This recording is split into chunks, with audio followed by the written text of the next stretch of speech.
আসসালামু আলাইকুম, আমি জাহিদুল ইসলাম। আপনারা আমার বিগত ভিডিওতে দেখছেন যে আমার বাসার সামনে একটা বড় ফার্ম আছে। আমার প্রতিদিনের শাকসবজি প্রয়োজন আমি ওই জায়গায় লাগাই এবং ফরমালিন মুক্ত হেলদি শাকসবজি খাই।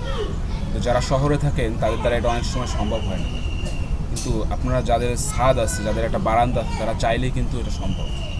আর কীভাবে অল্প খরচে আপনি ফরমালিন মুক্ত হেলদি শাকসবজি উৎপাদন করতে পারবেন তার একটা প্রসেস আপনাদের আমি দেখাবো। যে আমার পাশে যে টবগুলো দেখতে পাচ্ছেন এটা কিন্তু সম্পূর্ণ অল্প খরচ, একদম এগুলো ফলের ঝুড়ি। এগুলো বাজারে 25 থেকে 30 টাকার ভিতরে আপনি পেয়ে যাবেন। এরপরে এর ভিতরে আমি একটা কাপড় দিচ্ছি। আপনাদের বাসায় যে পুরনো যে কাপড়গুলো আছে এই কাপড়গুলো ইউজ করতে পারেন। এগুলো আসলে ফেলে দেওয়ার জিনিস না, আপনি যে কোনো জিনিস ব্যবহার করতে পারেন আপনার প্রয়োজন মতো। এরপরে এরকমের মাটি সংগ্রহ করতে হবে, এটা গুরুত্বপূর্ণ বিষয়। দেখেন আমার কাছে এই যে মাটি আছে, আমার কাছে প্রায় 11টা টব আছে, আজকে 5টা টবে আমি লাগাবো। এই যে দেখেন এই যে মাটিগুলো, আর আমার কাছে এ পাশে আছে গোবর।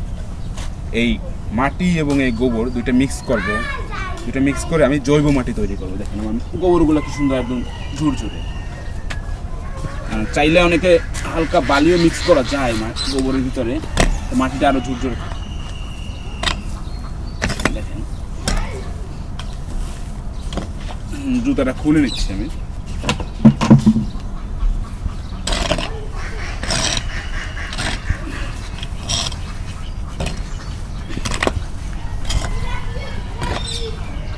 আর আজকে শুধুমাত্র আমি যে মাটি তৈরি করে আপনাদের আর কোনো কিছু দেখাবো না তা না।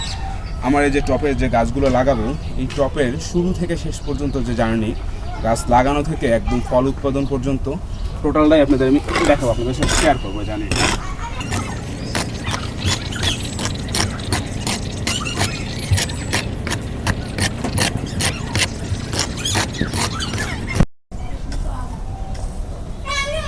এই যে দেখতে পারতেছেন আমার জৈব মাটি মোটামুটি 3টা টপের জন্য তৈরি হয়ে গেছে।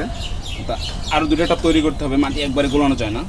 তা এই টপগুলোতে আমি একটা টপে স্পর্শ লাগাবো, এই যে সুন্দরভাবে।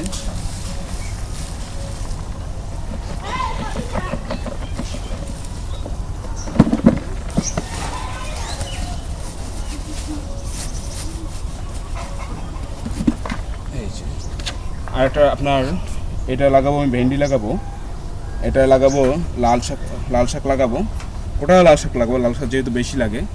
পরেরটা লাগাবো আপনার পুঁই শাক লাগাবো।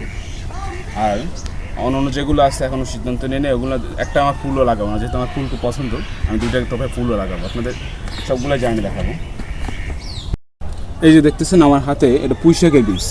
পুঁই শাকের বীজ কিন্তু অনেকগুলো, টপ কিন্তু ছোটো। আমি কিন্তু লাগাবো প্রায় সবগুলোই, কিন্তু আমি সবগুলো চারা কিন্তু রাখবো না।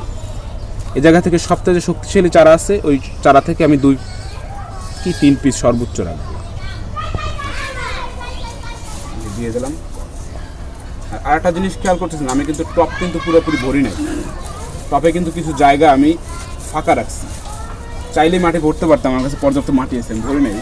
না ভরার কারণ হয়েছে গাছের গোড়ায় কিন্তু নির্দিষ্ট সময় পরে মাটি দেওয়া লাগে, নতুন মাটি দেওয়া লাগে। এই জন্য যেহেতু আমার নতুন মাটি দেওয়া লাগবে, টপে জায়গা সীমিত, আমি এই জায়গায় মোটর মাটি ভরে নেই, অল্প জায়গা ফাঁকা রাখছি, 5 ভাগের 1 ভাগ। পরবর্তীতে যখন গাছ একটু বয়স হবে তখন আমি আবার গাছের গোড়ায় আবার একবার মাটি দেবো। এই যে আমার হাতে ভেন্ডির বীজ আছে, সেম টু সেম আমি এভাবে লাগাই যাবো। আমি অন্যান্য টপগুলো ভরে ফেলবো, যে এক্সট্রা আমি লাগাই দিচ্ছি, যেটা সবচেয়ে শক্তিশালী ওইটাই নেবো, বাদ বাকি গাছগুলো আমি তুলে দেবো। আর এভাবে আমি আমার টোটাল গাছগুলো লাগাই দেবো, সমস্যা নেই। ইনশাল্লাহ জার্নিগুলো আপনাদের সাথে শেয়ার করা হবে। এই যে আমার হাতে আছে স্কর্স, এই স্কর্সের এটা আমি গত রাতে ভিজিয়ে রাখছিলাম, আজকে আমি লাগাই দেবো। এটাও ঠিক সেম টু সেম আমি 4 পিস লাগাবো, 2,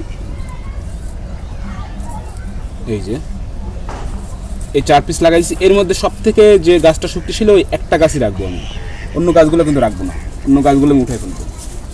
কারণ আমার এতগুলো গাছ, একটা গাছ এই জায়গায় যদি লাগাই কখনোই ভালো ফলন আসবে না।